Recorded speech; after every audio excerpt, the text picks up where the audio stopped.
Anyway, so how about number 14? So the phraseology, which one is the operation that's happening first? You know, number 14, you take a number X and what do you do to it first? What did you guys decide?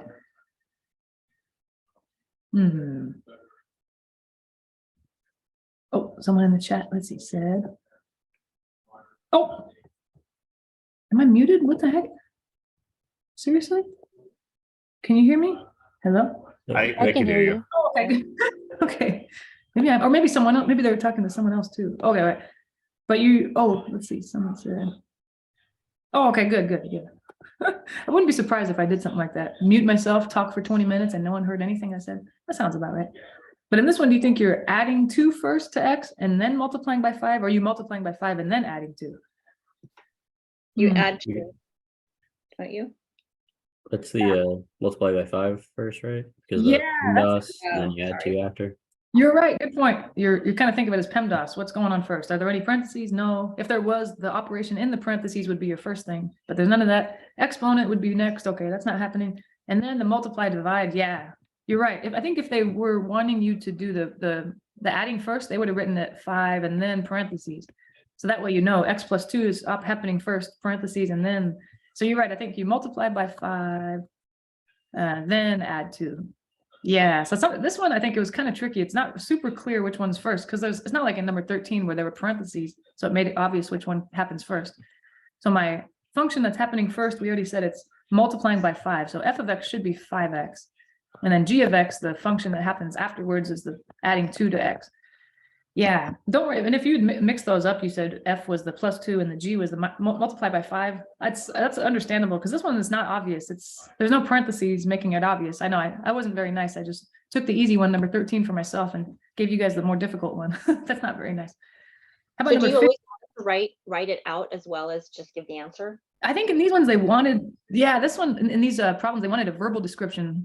But I think for the most part, like in the homework, they don't really ask for the verbal description. I don't think. And if they did, it would probably be more like a multiple choice where they'd say, okay, here's a few options for the verbal description. Which one do you think is the right one? And you click it. But I think typically you don't have to write a verbal description, just in the silly worksheet that we're doing, I guess. How about in number 15? Or any questions about number 14? How do you feel about that? Does it kind of make sense now that we've gone over it? If they wanted the adding first, they would have put it in parentheses because if you follow the order of operations, PEMDAS, multiply comes before add, so that's what I would think to do here. Yeah, and if they wanted to add first, they would have put it in parentheses. But that one's not obvious. It's kind of tricky. Okay, number 15 looks like there's 2 operations. You're raising it to a 3rd power and you're adding 1. Which one do you think is happening first to this x, I guess?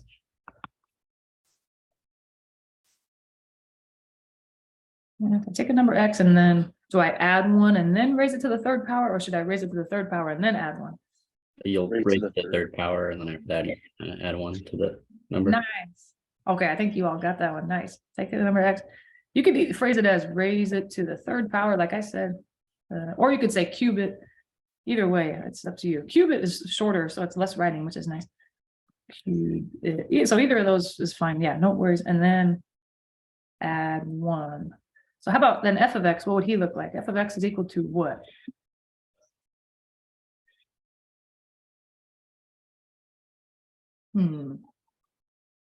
So f of x is supposed to be the first operation, and I guess we already, we said it verbally. You should be first raising it to the 3rd power or cubing it.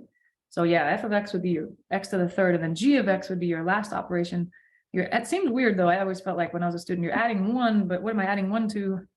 It seems like it's not just x, but yeah, I guess you're imagining combining those 2 functions together. And like I said, I know I'm saying this maybe too much, and it's getting old, but if we were to combine these 2, if I didn't know what their combination looked like up here, if I wasn't given this, I would be taking what the function f of x, I grab that x cubed and I replace the x and the g with it. So imagine g of x, that x disappears. So I'm going to erase it. And it goes, disappears, and I'm replacing where it was with the whole function f of x, and that was just x cubed. And that's what our original guy looked like, h of x. So that's really why it seems like, why would f and g both have an x? Because when I combine them, how am I going to just have an x? So it seems like there'd be multiple. But yeah, when you combine them, it's strange, but you're replacing one x with the whole of the other function. that takes some getting used to, but that's just, like I said, we're not having to do that yet or worry about that right now, but that's coming in the future. So I just wanted to keep saying it. Maybe it'll be easier by the time we get there. Anyway, that's a lot. So then, okay, I think we're doing pretty good. You know, we've mastered, okay, verbally, if they describe a function to me, can I put it in, you know, math terms and symbols and stuff? And then multiple operations is kind of complicated, but I think we kind of got the idea now. Now in these next couple problems, they say a function h with two operations is described. So let's write an equation for h like we kind of did above, then write functions f and g that represent the two operations. So it's kind of in the previous problems we were doing, they gave us h. We had to give the verbal description and the two little functions f and g, but now they're giving us the verbal description and we have to tell them what h is. So it's just similar to what the previous ones were, but giving us a different piece of information. So in number 17, it says the function h, it multiplies a number x by 7. So I could write 7 times x or x times 7, but we mentioned, you know, with addition or multiplication, it doesn't really matter what order they're in. So just because you typically see the coefficient on the left and the variable on the right, so multiplies a number x by 7 and then subtracts 3. Subtraction, it does matter what order they're in. So I can't write 3 minus 7x. Because they mentioned the subtracting later, that must mean it goes on the right side. It's occurring after the 7x was already there. So do you think I wrote it correctly, or should it have been 7 parentheses x minus 3? Because one of the ones above had parentheses, one didn't, and it mattered which one. What do you think? Do you think it's good the way it was originally, or should I have put parentheses in there? I think it's good the way it is right now. 7x minus 3. Yeah, okay, good, nice, you're right. I think if they had mentioned the subtracting first in the, you know, in their verbal description, they said subtract 3 and then multiply by 7, then you would have needed the parentheses. But they mentioned multiplying by 7 first and then subtracting 3, which is exactly what it looks like originally, I think. Yeah, so I think we're good the way we had it. Yeah.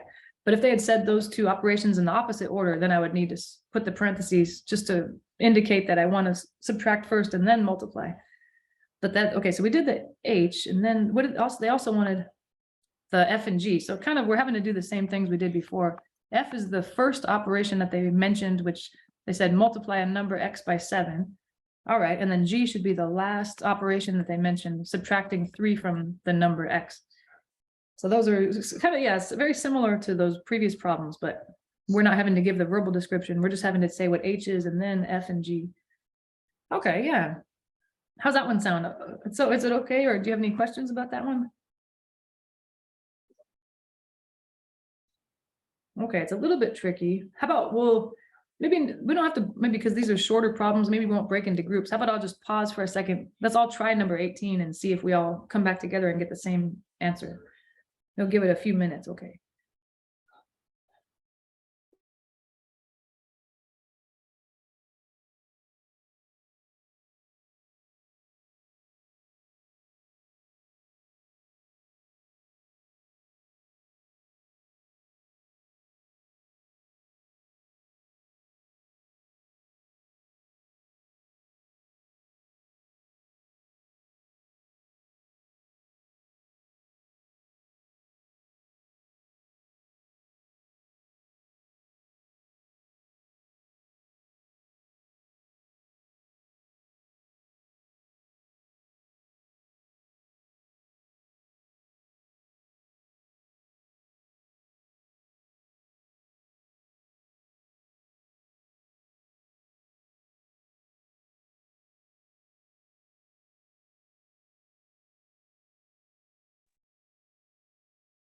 Okay, I apologize if that's not enough time, but do you feel like you're all done with that one? It sounds almost Yeah. the same as number 17. Yeah, we're done. We're done. Oh, okay. Sorry. I hope you let me know if I ever interrupt you and you're still working. Just say, don't bother me, I'm working. And I'll say, oh, okay. So how about, it sounds almost the same phrasing as number 17, but what's different about when you write H? What does it look like? So the difference is it says subtracts 3 from a number x, then multiplies by 7. So now in this case, you know, we can put x minus 3 parentheses multiplied by 7. Nice, you're right, exactly. Like, it's almost like you can kind of write what they're saying as you read it, you know what I mean? So if if you're kind of new to this and you don't feel super comfortable, as you read it, okay, H, it subtracts 3 from a number x. Okay, that sounds like I'm taking 3 away from x, and then it multiplies by 7. But I want the whole thing that I see right here on my screen to be multiplied by 7. So I wouldn't just write the 7 times the x, because it should be 7 times that whole thing, x minus 3 in parentheses. So you're right, you're right. If you didn't put those parentheses, someone would view your h of x as, oh, I'm multiplying by 7 and then subtracting 3. But when I put the parentheses there, I'm forcing them to subtract and then multiply. Kind of, I guess parentheses are there so that someone might do the order of operations in a different order. If you don't put the parentheses, they're going to multiply first and then add, or sorry, subtract. But you put the parentheses there, then they have to do what's in parentheses, even if it's that very last operation there, then they're going to multiply. Okay. So that means pretty much that this function h of x in 18 is the same as in 17, but its little pieces, the functions f and g are opposite, right? F is x minus 3 because that's the inner function or the one that's happening first. And then g of x is the outer function or the one that's happening last. So just 7 times x. Does that seem like what everybody kind of figured for that one?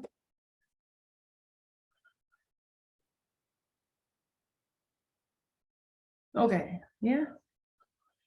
So far, so good. Am I recording? Okay, good. I'm just making sure. Okay. Now, number 19, I think maybe we'll do the same thing. 19 and 20 are almost the same, but a little bit different. 19 says the function h, it adds 5 to a number x. Okay, so sometimes it helps to just write a little at a time. I don't have to read the whole thing. I just read part. I just stop right there. Function h, it adds 5 to a number x and then squares the result. So that means I don't want to just square x. I want to square this entire thing. I better put it in parentheses. It doesn't want just, if it just wanted x squared, then it would have said it squares a number x and then adds 5 afterwards, but they want to add 5 first. So in order, like kind of like I said before, in order to force someone to do the order of operations in out of order, sort of, I want them to add first. I have to use parentheses to make sure that someone that's doing this would add and then do the exponent, go against the order of operations. That's kind of what parentheses are for when you're putting them in there. And then in that case, f is the first operation that's happening, and they mentioned adding 5 first, so that must be f. And then g is the second operation. It's just raising a number x, whatever you get to the second power, or squaring it. I think that sounds good. How about number 20? You want to try number 20? I have a question, Professor. yeah. So over here at number 19, f of x equals x plus 5. But g of x, how come it's just x squared? Why can't it just be, parentheses x plus 5 squared? Oh, I think because you're wanting to break your h down into 2 pieces, and each of them only has one operation in each. So one of them would take care of the plus 5, the other one would take care of the square. But you don't want, when you're kind of the basic pieces of your complicated function, f and g are your little basic pieces. I just want one operation to be happening in each one. I guess you're trying to break it into very simple functions. Yes. Okay. Yeah. And then unfortunately, there's sometimes where h, we haven't seen that yet, but h could have lots of operations like x plus 5 squared, and then I divide by 7 or something. Oh my gosh, then God forbid you see that. You have 3 operations. There's adding and then squaring and dividing. Then you would need 3 basic functions, f and g, and something else to take care of one operation each. Yeah, I think that's a good question, though. That's kind of your goal, is I want f and g to just have one simple operation in them, just to break it down into little pieces. It's so strange. I think doing these types of problems kind of helps you understand this section 2.6 and 2.7 in Math 111. Math 111, it'll kind of give you how to do it, but you won't have the motivation or the understanding necessarily of what's going on behind the scenes. Like I said, this Math 111, there's too much information in one little class, so there's not a lot of time to get the background and understand what's really going on in the background. And yeah. So it seems like number 20 is almost saying the same thing, but what do you think the h of x in number 20, how is it different from the one in number 19? It squares x alone. Yeah, you're right. It squares just x. Oh, what was that? And then it adds 5 afterwards. Yeah, you're right. So that one I wouldn't need parentheses because I don't want to square the entirety of x plus 5. I just want to square x. And then after I'm done with that, then I'll add 5. So I guess because, like kind of like we were mentioning before, because I'm wanting someone to do the operations in the order of operations, it's talking about squaring or raising as an exponent first before adding. So there's no need to put parentheses in there because someone would just follow order of operations to simplify this if I gave them a specific x value. And so I don't really need the parentheses to guide them to do it in a different order. They're already going to be doing it in the right order that I want. So it's kind of weird anyway. And then in this one, though, f of x and g of x are the same, but they're switched. It's kind of like with number 17 and 18. F of x now, I'm wanting to square first, And then G, I want to add 5 later. And then that's, yeah, it's strange, but the way to combine them, if I didn't know what H was and someone said, these are the basic functions, F and G, now combine them to make them one, you're taking the entirety of F and replacing the X in G with it. Replace. Oh, replace, not that they asked us to do that, but that's coming in Math 111 material, so it's kind of good to have seen it. Replace the X in G of X with just whatever, you know, F has. So I'd go G of, actually I should use that. I'm gonna use that same notation we talked about in the very beginning, just because you'll see that, yeah, in this section, if you haven't already seen it yet. G of F, that's the composition of X. That means I'm taking F and putting it where G was. So I'll take G of X was X plus 5, but where that X was, I'm gonna put X squared. You're kind of throwing the X away that G had and replacing it with the whole function F of X. And that's how I would, if I didn't know what H was and I was just given F and G and they said, go ahead and combine them, then that's kind of the idea of it. You're taking one X away and replacing it with the whole function F. It's so strange. We used to have, you know, MJC, we used to have a whole math class just dedicated to algebra. There was no pre-calculus stuff and no college algebra like we have. And I would spend a lot of time on that stuff, composition of two functions. But unfortunately, the state said we can't teach that class anymore. And we have to shove all this information into you. Poor, feel bad about all this. It's too much. It's too much in one class. Anyway, all right. Quit complaining, right? That's how I know I'm getting old. I just complain all day. You know what? Back in my day, we used to be able to teach algebra and we had plenty of time to do it. Okay, calm down. So this, I don't know if we have time to finish all this worksheet. You know, we'll just see what we get through, and then it's not. Yeah, it's okay. So let's see, at number 21, what do they want us to do here? Refer back to number 17 and through 20. Okay, I think they're wanting us to kind of come to some realizations here about those problems we just did. They say, compare your answers in 17 and 18. So let me see, just to really quickly go back and look at them. 17 and 18, we said, oh, that 17 and 18 had the same operations. There was multiplying by 7, subtracting 3, but they wanted us to do them in the opposite order. That's right. Okay, so they said, compare your answers. Are the functions H that you found in each exercise the same? One of them was 7x minus 3, and one of them was 7 times x minus 3 parentheses. How are the functions f and g in 17 related to the functions f and g in number 18? These, I would say these are not the same, because one has parentheses, one doesn't. That means I would be doing the operations in a different order. I would be multiplying by 7 and then subtracting 3 in one case, and then subtracting 3 and then multiplying by 7 in the other. And if I were to put a specific x value in each of those, I would get a different answer when I do one versus the other. Not the same h of x for sure, they're different. And I think as we go through these coming problems, we'll kind of see why. And then they said, how did the functions f and g relate to the functions f and g and from 17 to 18? And I think as we were going through it, we kind of said f and g in number 17 are the opposite. I don't know, is that the right word? Or they're switched? F and g in number 18, because you know, if you go back, one of them has 7x for f of x, and then x minus 3 for g of x. But then for the next problem, they're just switched. It's the exact same functions, but now I'm calling the old f, I'm calling it g, and the old g, I'm calling it f. But they're the same functions, just they're happening in a different order, I guess. And then number 22 says, now compare your answers in 19 and 20, and they're going to ask the same question. So those ones, I think they were very similar, you know, that there was the same two operations in 19 and 20. I'm adding 5 first in 19 and then raising it to the second power. But in number 20, we raised it to the second power and then added 5. So you notice that the functions f and g are just opposites as well. In number 19, f is x plus 5 and g is x squared. But now in number 20, they're the same guys, but in the opposite order. F is now the old g and g is now the old f. So they're kind of the opposites. I don't know if is that the right word? Opposites. I guess so. Hopefully that explains it. Yeah, so kind of the same. They're not the same functions. It's kind of it's pretty much the exact same answer as number 21. Not the same h of x in 19 and 20, because one of them had parentheses, one didn't. That totally changes the order of the things I should do, the squaring and the adding 5. And then the same thing, the f and the g in numbers 19 and 20 are opposites. You switch them, you know, the old f is the new g and the old g is the new f. Okay, so pretty much, yeah, same answer. You can pretty much copy number 21 and 22. They're the exact same answer, but you're talking about the different problem numbers. Now, number 23 says, I think they're trying to get us to come to a realization here. Yeah, they're guiding us to it. Number 23 says the function number 18 is h of x equals, in parentheses, x minus 3. use the distributive property to simplify the right side of the equation, and then give a verbal description of what the function h does. I think they're wanting us to like super realize how the h in number 18 is different from the h in number 17. But they're saying, you know, you had parentheses on your function h in number 23, or sorry, in number 18. What if you were to distribute that 7? You know, we could, if we wanted to, simplify it. That'd be 7 times x minus 7 times 3, 21. But now compare that with the h from number 17.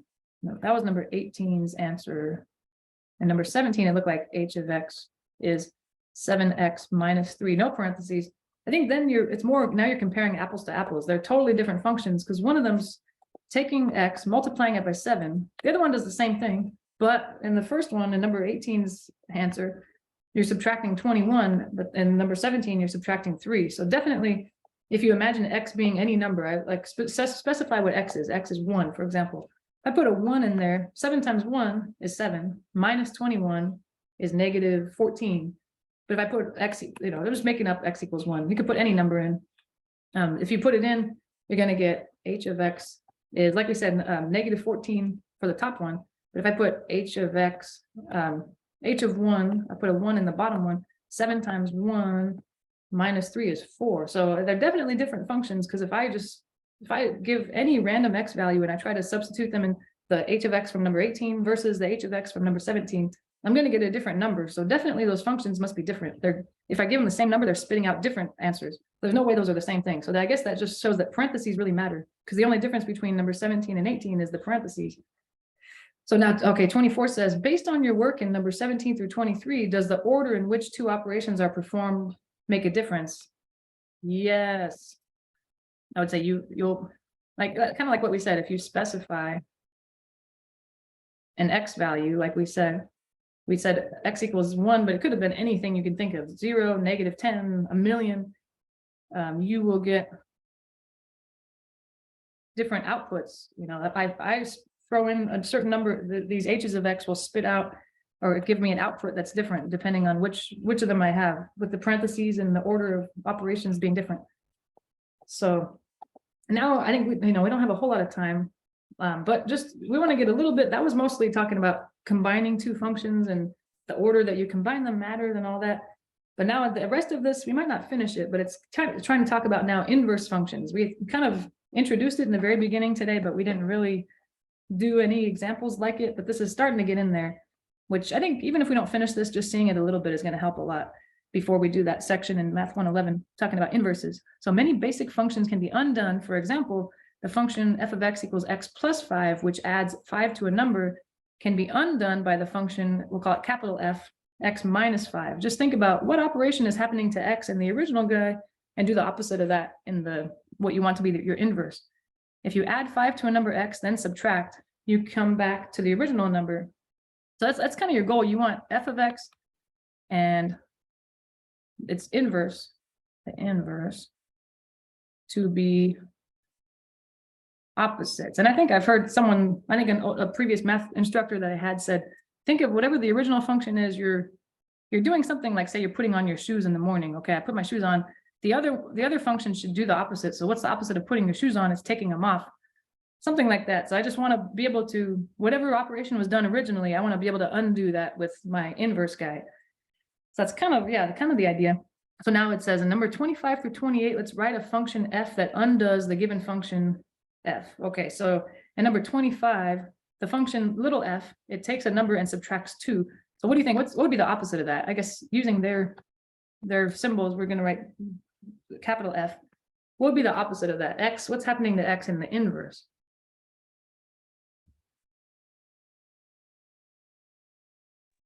Addition.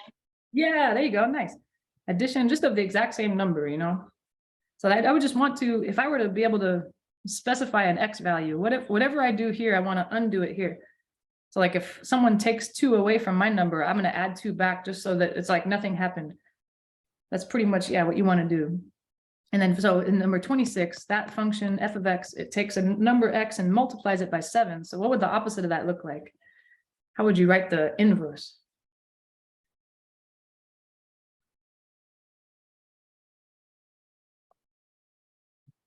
Well, I guess the opposite would be dividing, right? So, but then the question is it 7 divided by X or X divided by 7? What do you think? Let's see, someone said, yeah, division, you're right. But I think you probably don't want this guy, right? Because that's not X divided by 7, it's 7 divided by X, so I want this one. That, yeah, like we said, the order in which you divide or subtract matters. The order in which you add or multiply, that doesn't matter. How about now in number 27? That's almost like the opposite of number 26. They gave us division. So the opposite of dividing a number by 9 would be multiplying it by 9. Yeah. So it doesn't matter what X is. If you first do this, I take a number and I divide it by 9, doesn't matter what that number is. And then I multiply by 9, I just get that original number back. It's like I didn't do anything. I just undid the work that F did with my inverse capital F. Ooh, how about this? This is a tricky one. So F of X now in number 28 is X cubed. What would be the opposite of that? How would you write the opposite of cubing something? The cube root of X. Nice, there you go. That one's not so easy. You're right. Just think, what's the opposite? What's going to undo a cube root? So it's like no matter what X you specify, I want X to be a certain number. You cube it, it's going to maybe change it. And then you cube root it, it'll get it back to the original guy. Like I said, it's like you put your shoes on and you take them off. You just wasted a bunch of time because nothing happened, no change. Yeah, and that'll be important in coming sections, I think. Let's see, I don't know if we'll finish all this, but that's okay. I think it's just getting the motivation behind that section in Math 111. How and why am I finding these inverses? It'll help a lot. But for these ones, it says, look again at, I guess we saw this guy earlier. We've seen so many functions, I forgot. That doesn't look recognizable to me, but okay. H of X is 3 parentheses times X minus 4. That function first subtracts 4 from a number X, and then it multiplies the result by 3. The function H is a combination of the functions. They say F first is the X minus 4, because that's the first thing I want to do. That's my first operation. And then G of X is 3 times X, because that's the last operation I want to do, since it's not in the parentheses. Ooh, okay, so now, this is a good one. Okay, so now we want to write, now that I've kind of broken H of X down to its basic pieces, H has 2 operations, so it's not obvious what its inverse is, you know, like, so H of X, it multiplies by 3 and it subtracts 4. I want to be able to write its inverse, and I know the opposite of multiplying by 3 is dividing by 3, and I know that the opposite of subtracting 4 is is adding 4, but what order do I do that in when I write the inverse? I think that's what this is kind of building up to. So we're going to kind of break it down into pieces. They're saying now, just because we've broken H down into its little parts, H has 2 operations, but let's break it down into its pieces. F is the first operation and G is the second. If I just look at F, don't worry about H yet. It has multiple operations. We don't really know what to do with it yet. Just F, it subtracts 4. So its inverse would be X plus 4. So that's kind of similar to the previous problems. Okay. We'll worry about H later, but for now, I'm just looking at the pieces of it, F and G. How about for G? G of X, little g, is the function that takes a number X and multiplies by 3.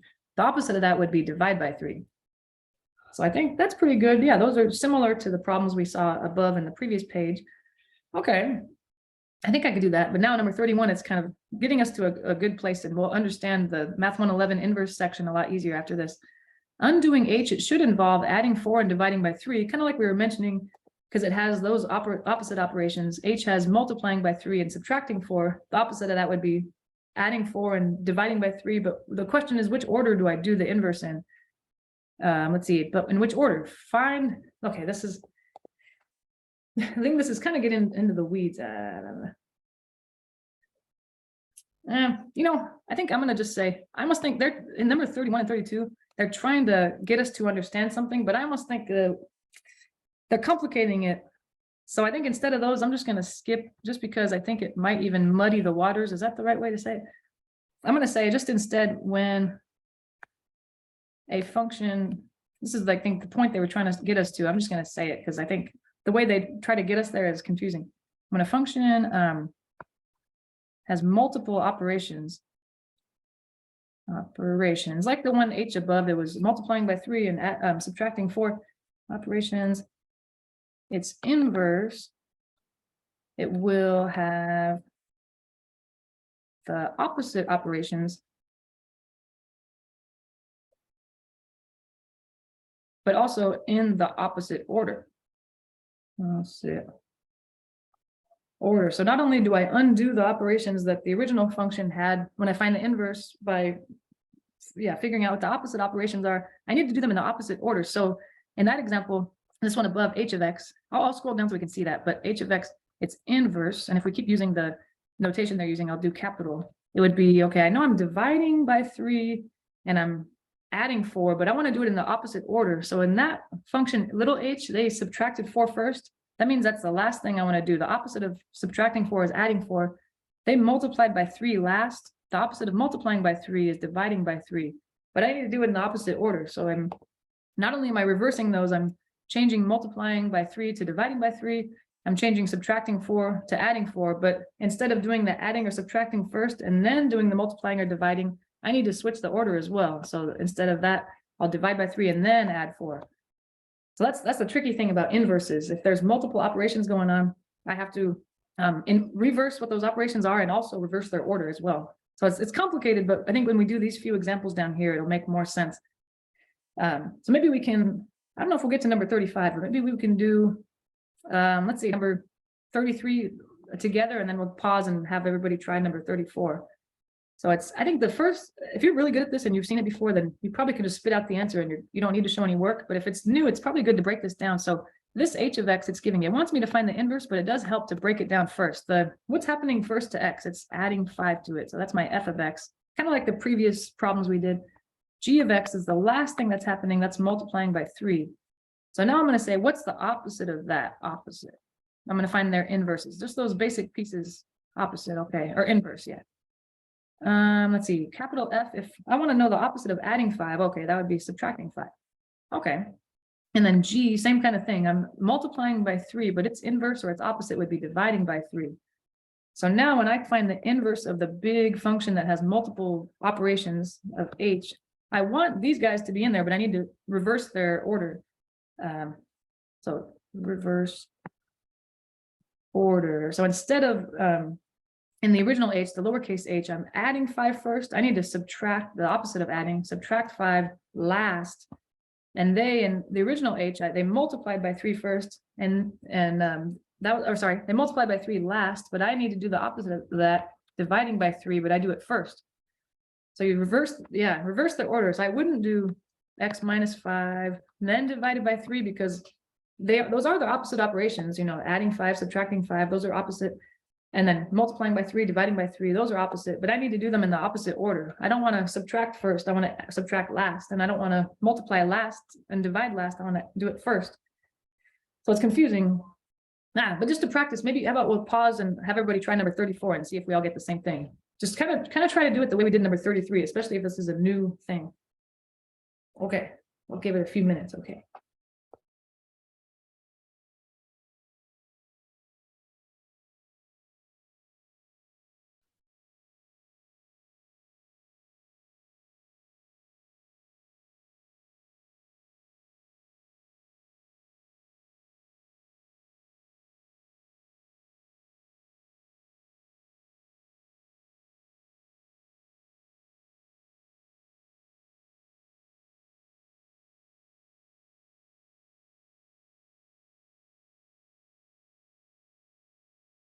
Oh, yeah. So Abraham, you're all done? Yes, done. What did you do? So I got f of x, which equals 8x over 8, and I got g of x, which equals x minus 3. So when you inverse that function of h of x, I got capital H of x, which equals 8 parentheses x plus 3. Nice, very good. That's awesome. This is complicated. So I think if you're understanding everything and it's all good, then you're doing really good. Nice. All right. This stuff is getting weird, but you did it perfect. Yeah. This one, when you break little h down, okay, the first thing that's happening to h is you're dividing by 3. And then after that, you're subtracting, or sorry, dividing by 8. And then you're subtracting 3. But if I were to reverse those, what's the inverse of those? Instead of dividing by 8, I would multiply by 8. So I'd write 8 times x. And then for little g, the opposite of that would be, instead of subtracting 3, I'll add 3. And then instead of doing, when I find the inverse of the big guy, h, I don't want to do those in the same order. H divided by 8 first. That means I want to multiply by 8 last. The opposite of dividing by 8 is multiplying. And they subtracted first. I want to do the opposite of that, adding, or sorry, dang it, I said it the opposite way.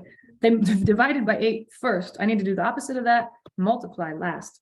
And then they subtracted 3, that was their last thing. I want to do the opposite of that and add 3 first. So you're right, that's exactly what it is. You just, now I need to put the x plus 3 in parentheses. It's the opposite operations in the opposite order, basically. Yeah, it's tricky, but I think it'll make it make more sense when you get into the, you know, the actual Math 111 material. And then 35, I'm just gonna talk about it quickly. This one's super complicated. I think this has 3 operations going on. The very first thing that's happening to f is it's being multiplied by 2. And then once I kind of zoom out of there, I think the next thing that's happening is I'm adding 1, so the x plus 1. But the very last thing, because 3 is very far away from x, it's not, yeah, I think that's the last operation that's happening. It's almost like 3 things going on. You're dividing, first you're multiplying by 2, and then you're adding 1, and then you're dividing by 3. If I want to find the opposite of all those, break them down into their basic pieces and find the inverse or the opposite. Opposite of multiplying by 2 would be dividing by 2, and the opposite of adding 1 would be subtracting 1, and then the opposite of dividing by 3 would be multiplying by 3. And now when I find the inverse of the original big guy, j of x, I guess they called him, so I'll call him big J of x. I want to do all these inverse operations, but I do it in the opposite order. There in the original little j, the first thing that happened was multiplying by 2. I want to do the opposite of that last. So this should be the last thing I see. This would be like the middle step, I guess, subtracting 1, and this should be the first thing. I'm going to focus on this guy. That's the first thing I should see, 3x, and then I subtract 1 from that, and then I divide by 2. That's what the answer should look like. But, you know, I think this worksheet is good for if you have basic functions with maybe 1 or 2 operations, finding the inverse is not so bad. But honestly, ones like this, like in this last example, number 35, if I saw this this 2x plus 1 over 3, I just follow these. There's a step-by-step process to finding an inverse, and then you would get this. It's a lot easier for sure when it's a complicated function. So don't feel like you have to do it this way that's described here. This is, I guess, just so you have an intuitive view of this stuff, and then just following these robotic steps that you'll see in Math 111 for this section. It'll kind of understanding why they do that makes it easier, I think, for some reason.